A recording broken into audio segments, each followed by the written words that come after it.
there was something in him that had not come out yet in this stage of his life. And some of the songs that he came in with were good, but I didn't think they represented the thing that I felt existed in him right now. And so I gently pushed them to the side and tried to encourage him to come up with new expressions, because I knew that if he put his mind to it, they would be representative of what he's going through at this point in his life. And it's not really any of my business to know the specifics of it, you know.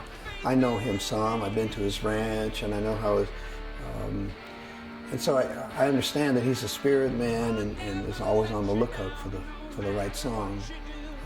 But I was not about to accept a good song if it was not representative of what he was going through emotionally right now. And these are things you can't talk about. They live beyond technique, you know, the emotional impact of works. And this is where it gets very abstract, because you could put Neil Young in a great room with some other great people, and they wouldn't do the thing that we did. And I think he was just so taken by the amount of commitment that had been poured into the preparation that he decided he didn't want to move. So let's finish the whole project in this house. The more we did, the house got more angry, and it started reverberating like a big speaker cabinet, and we got louder and he got more confident. Rooms become an extension of sound, and what might seem like a simple formula, just a guy with a guitar and 2 amps, you get if I could use an old dance term, you get a snowball effect, where one thing bumps into like a domino, but it just keeps building, and you get momentum, and you think you're great, then you do become great, then greatness is overwhelming, and before you know it, you've captured it, and it just got to this place where I had my neighbors saying, "Is that Neil Young up there?" I mean, we're talking like mega volume coming out of this place. So we did 4 full moons. It's not just the full moon night, and maybe 2 days before and a day after. Historically, Neil has noticed that he's written his best songs during that potent time. And he asked me if I would follow that as a ground rule, that we would huddle up at full moon. I said, "That sounds good, man, let's try it." We did things in a different way here. We don't use headphones, we use a PA system. And so what we did for Neil is we put his voice through the system so he feels like he's on stage.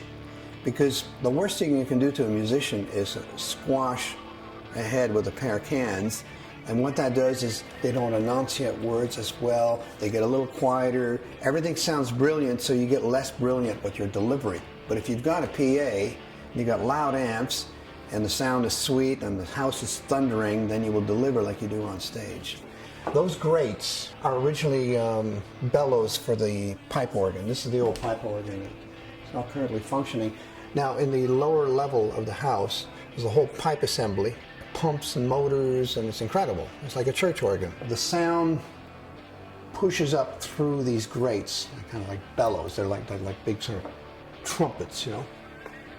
So when Neil's singing here, we don't have his vocal coming through a little wedge or a pair of cans or anything. We have his vocal coming through here, so that he sounds like a somebody.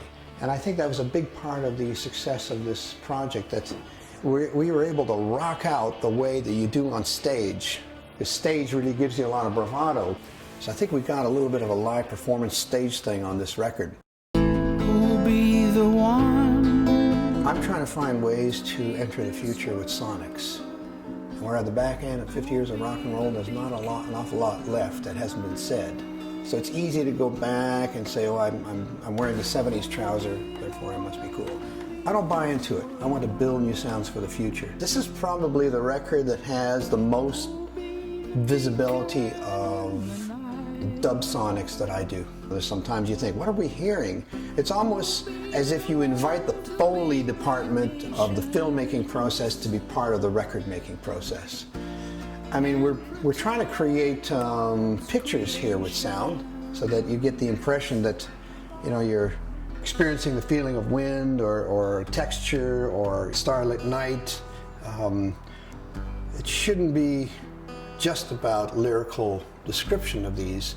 So Neil very kindly encouraged me to supply him with sonics that were descriptive to the landscapes that he was building with his lyrics.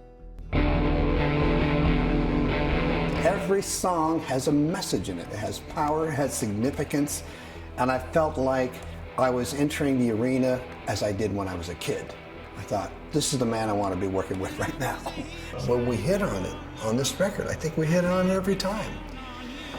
And maybe that's where experience comes into play. You know, we don't think that we're experienced and that we know how to do everything. You know, our heads are not that swollen, but we know how to ride the bicycle. We don't think about how we're pedaling and this and that. It's like, you know, like great dancers, you know, they make their moves relative to years and years of dancing. And I think the years and years of record making and Neil having been through so much, it just, without thinking about it, I think it rose to a paradigm. Simply put, a focal point, like a point of strength. That's not too mystical. We hit the paradigm.